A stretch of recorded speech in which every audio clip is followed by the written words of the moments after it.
Onların kırılsın. Bu derece havai fabrikasının kırıcı Ay olacak. xalam, mikrofon qo'y yerə, mikrofon qo'y yerə. Seni getireceğim, Rusya'da saklayacağım. Öyüm var, eşiğim var. Çok sağ ol. Yok hemen gelme. Rusya'da zaten ne işim var ha hanım? Burada benim evim var, işim var. Yok, nerede? Hamile yok dersen. Utanmışsın be. Yok Hasan, sağ ol, yok. Allah seni vurmasın. 30 yıldır səhiyədə işləmişəm. Çok sağ ol anam, Allah razı olsun, sağ olun. Elə orada da pasif qalacaqsan. Mən öz sünnətimdə ağlayan insan olmuşam. Öz sünnətimdə.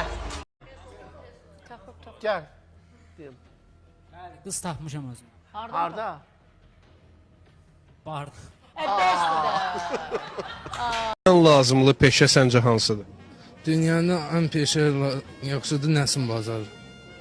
Sizcə son zamanlar ölkədə bir çox ticarət mərkəzləri eyni zamanda yanır. O zaman belə bir sual ortaya çıxır. Yanır yoxsa yandırılır?